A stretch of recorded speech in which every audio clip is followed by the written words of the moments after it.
The attic door creaked like a scream stifled by time, and the air choked with dust as Lila stepped into the shadowed maze of her grandfather's house. She was 32, but the weight of the past made her feel ancient, each step on the warped wooden stairs pulling her deeper into a life she'd tried to forget. The letter had arrived 3 days ago, scrawled in her grandfather's trembling hand. "Come to the attic, Lila. There's something you need to see."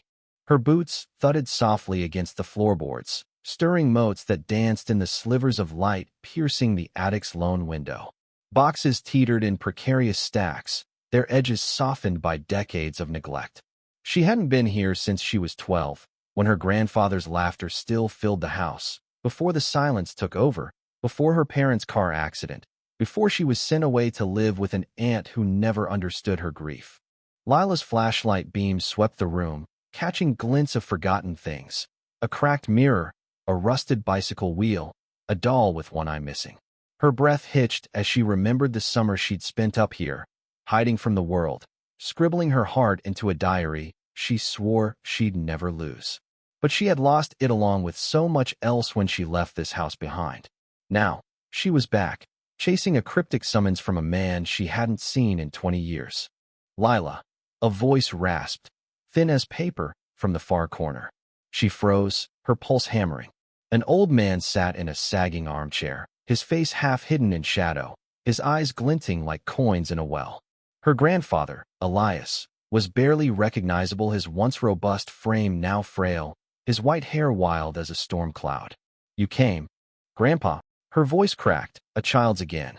She stepped closer, the floor groaning under her weight. "What is this? Why am I here?" He didn't answer immediately. Instead, he reached beside him, his gnarled hands trembling as he lifted a small wooden box, its surface carved with intricate swirls that seemed to pulse in the dim light. "This is yours," he said, his voice heavy with something unspoken. "Open it when you're ready. But not here." Lila's fingers brushed the box as she took it, its weight surprising her. It was warm, almost alive, and the carvings seemed to shift under her touch, though she told herself it was a trick of the light.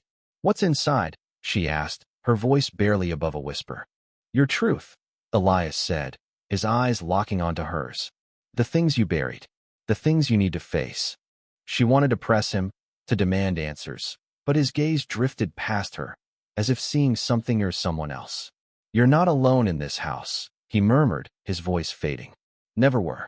A chill ran through her. She glanced over her shoulder, half expecting to see a figure in the shadows, but there was nothing. Just the attic, silent and heavy with secrets. When she turned back, Elias was leaning back, his eyes closed, his chest rising and falling faintly. She clutched the box tighter, her heart a tangle of fear and curiosity. Downstairs, in the kitchen where she'd once eaten pancakes with her grandfather, Lila sat at the worn table and stared at the box. The house creaked around her, as if whispering secrets it had held for decades. She traced the carvings, her fingers lingering on a tiny etched star that felt oddly familiar. Her childhood diary, Elias had said. But why give it to her now? And why the cryptic warning? She opened the box, her hands trembling. Inside was a leather-bound notebook, its edges frayed, its cover stained with time. Her diary, the one she'd poured her heart into at 12, during that summer of loss and loneliness. She flipped it open, and the sight of her own childish handwriting hit her like a punch.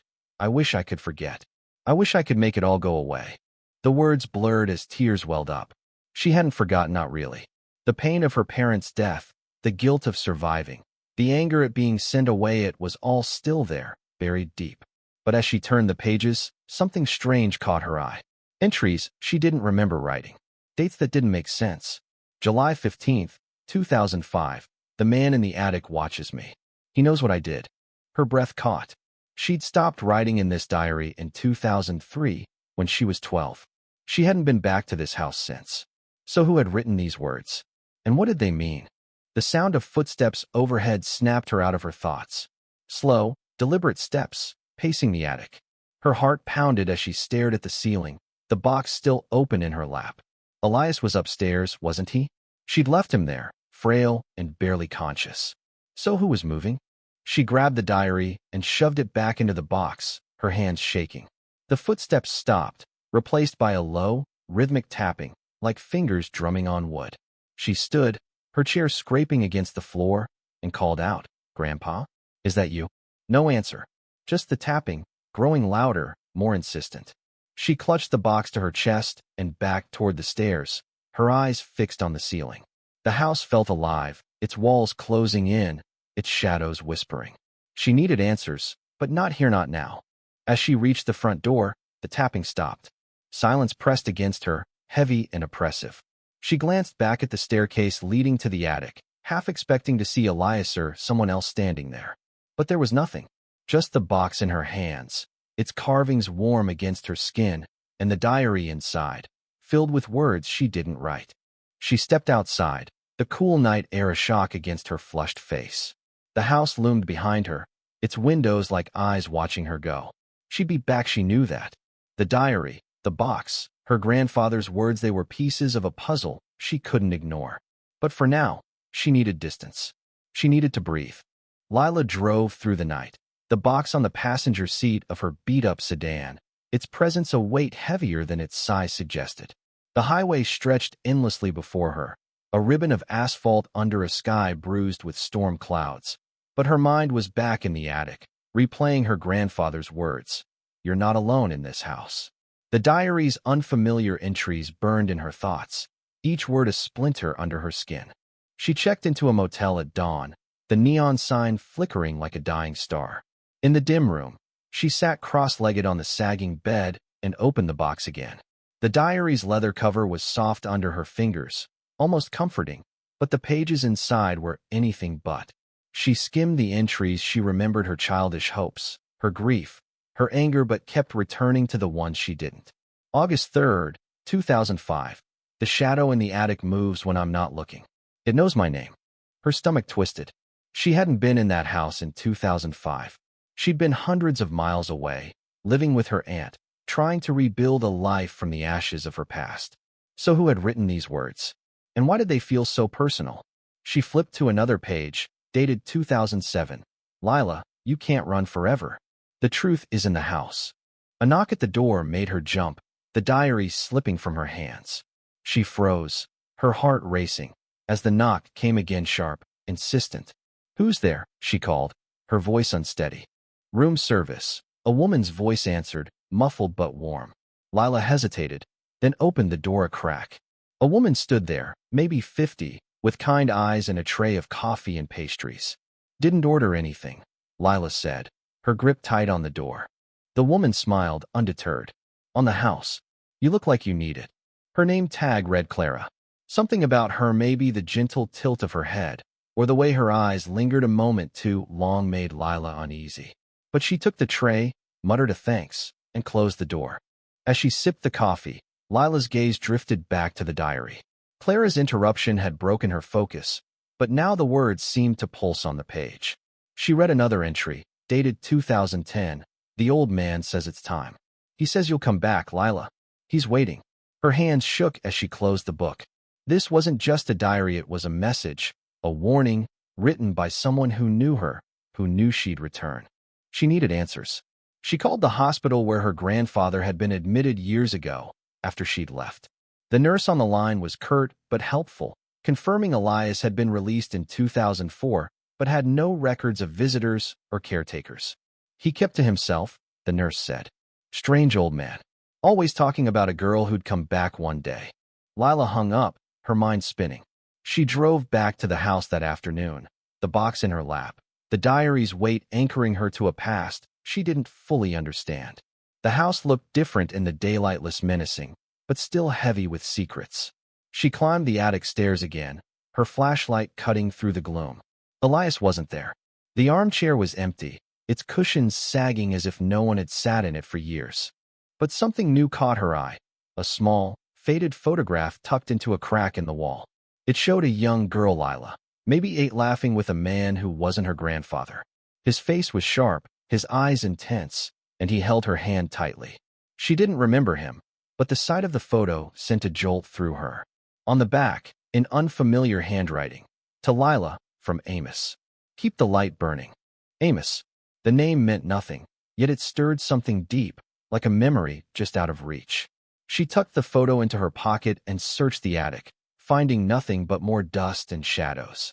Downstairs, she scoured the house drawers, closets, shelves looking for anything that might explain the diary, the photo, or her grandfather's cryptic words. In the living room, she found a locked drawer in an old desk. The key was in the box, tucked beneath the diary, small and silver and warm to the touch. Inside the drawer was a bundle of letters, yellowed and tied with twine. They were addressed to her, in her grandfather's hand, dated from 2003 to 2010. She tore one open, her heart pounding. "Lila, you'll come back when you're ready. The diary will show you the way. Amos says you're stronger than you know." Amos again. Who was he? And why had her grandfather never sent these letters? She read another, dated 2007. "The house holds your truth, Lila. Amos saw it in you, even when you were small. Don't be afraid of what you find." The sound of a car pulling into the driveway snapped her out of her thoughts. She peered through the window and saw Clara, the motel worker, stepping out of a rusty pickup truck.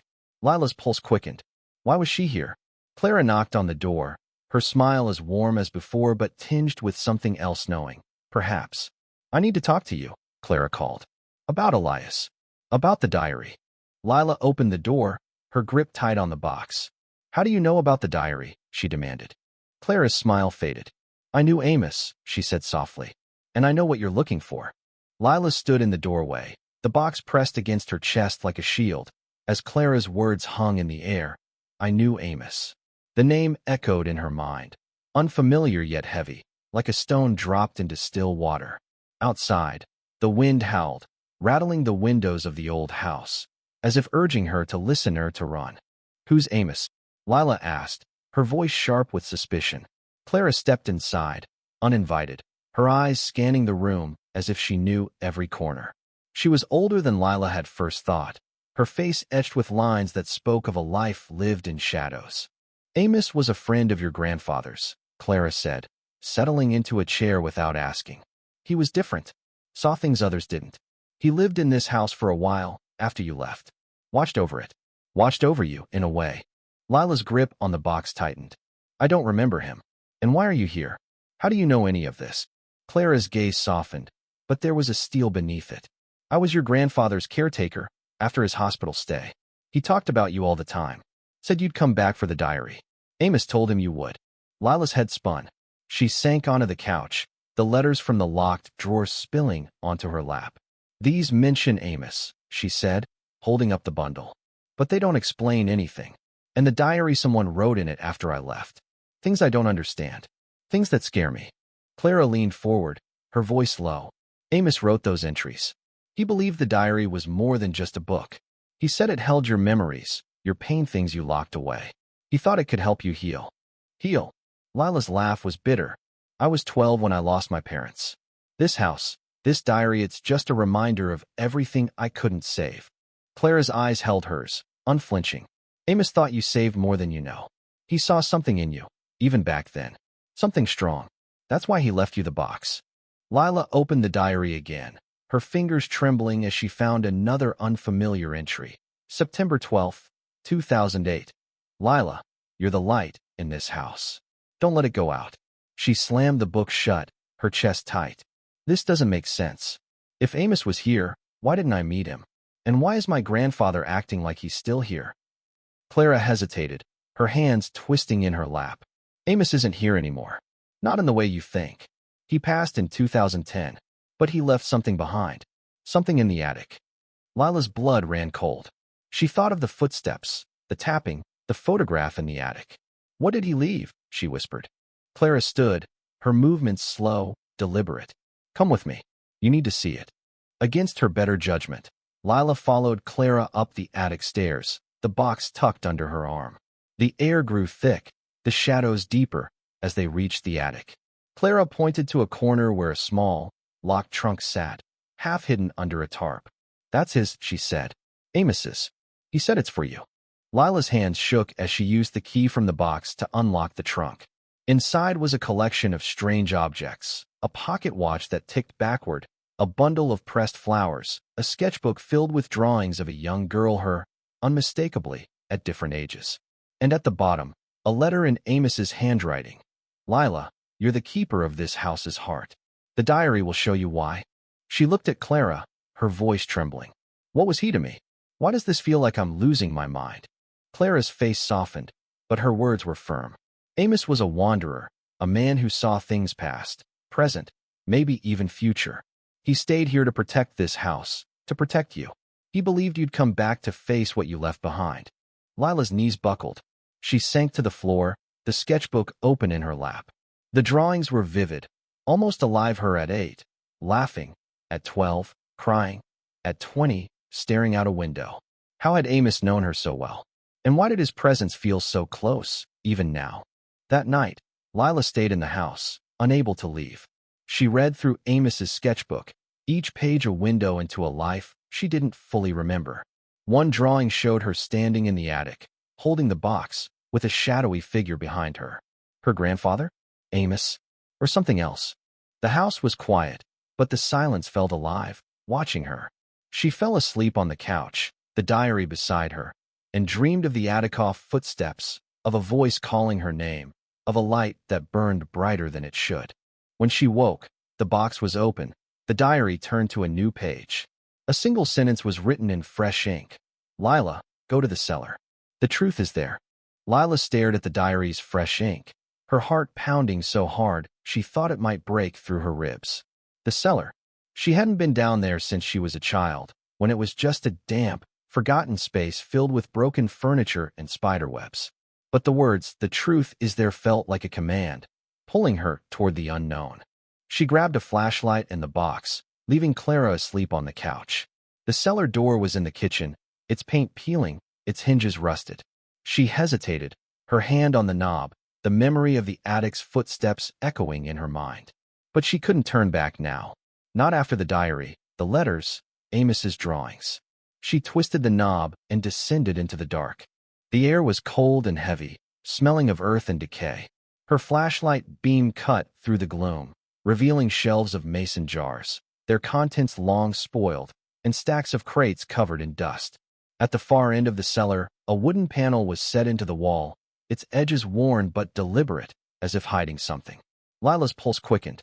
She pried it open, revealing a small, hidden room. Inside was a shrine of sorts, candles burned to stubs, a mirror with a cracked frame, and a small table holding a single object, a locket, its silver surface etched with the same star as the box. Lila's breath caught as she picked it up. Inside was a tiny photograph of her parents, smiling, with a young Lila between them. On the back, in her mother's handwriting, for Lila, our light. Tears stung her eyes. She hadn't seen her parents' faces in years, not like this happy, whole, before the accident. But why was this here? And who had built this hidden room? She searched further, finding a journal not hers, but Amos's. Its pages were filled with notes about the house, about her, about a light that needed protecting. One entry stood out. November 2003. Lila's grief is a storm, but it's also her strength. She'll carry the light, even if she doesn't know it yet. Lila's legs gave out, and she sank to the floor, the locket clutched in her hand.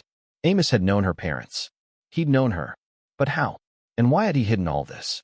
She flipped through the journal, finding sketches of the house, maps of the attic and cellar, and references to a keeper, someone meant to protect something sacred. Her?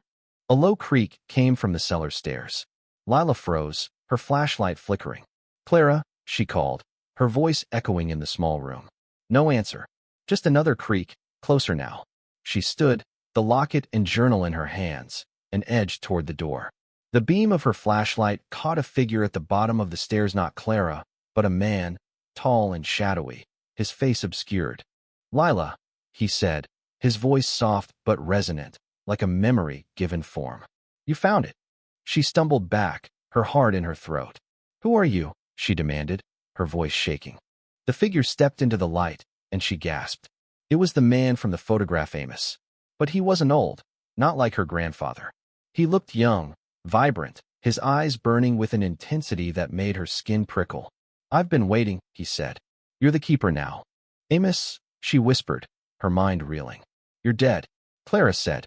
Clara doesn't know everything, he said, his smile sad. This house holds more than memories, Lila. It holds truths. Yours. Mine. Your parents. She shook her head, tears streaming down her face. I don't understand. What do you want from me? He stepped closer, and she felt a warmth, like sunlight breaking through clouds. To remember, he said. To forgive. To carry the light. The room seemed to pulse, the walls humming with energy. Lila clutched the locket, her parents' faces vivid in her mind. She saw flashes her mother's laugh, her father's hands teaching her to ride a bike, the diary where she'd poured out her grief. And then, a memory she didn't know she had. Amos, sitting with her in the attic, telling her stories of a house that held the hearts of those who loved it. When she blinked, Amos was gone. The cellar was silent, the air still. She climbed the stairs, her legs trembling, and found Clara waiting in the kitchen, her eyes wide with worry. What happened? Clara asked. Lila held up the locket, unable to speak. She didn't know how to explain what she'd seen, what she'd felt. But she knew one thing. The house wasn't just a place. It was a keeper of her past, her pain, her strength. And she was part of it. She spent the next days reading Amos's journal, piecing together the truth. He'd been a friend of her parents, a man who believed the house was a sanctuary for lost souls. He'd stayed after their death, watching over Lila from afar, writing in her diary to guide her back. The light was the love she carried, the strength she didn't know she had. Lila didn't know if Amos was a ghost, a memory, or something else entirely. But as she stood in the attic one last time, the box in her hands, she felt a peace she hadn't known in years. The house was hers now, not to haunt her, but to hold her. She'd come back to face her truth, and in doing so, she'd found herself.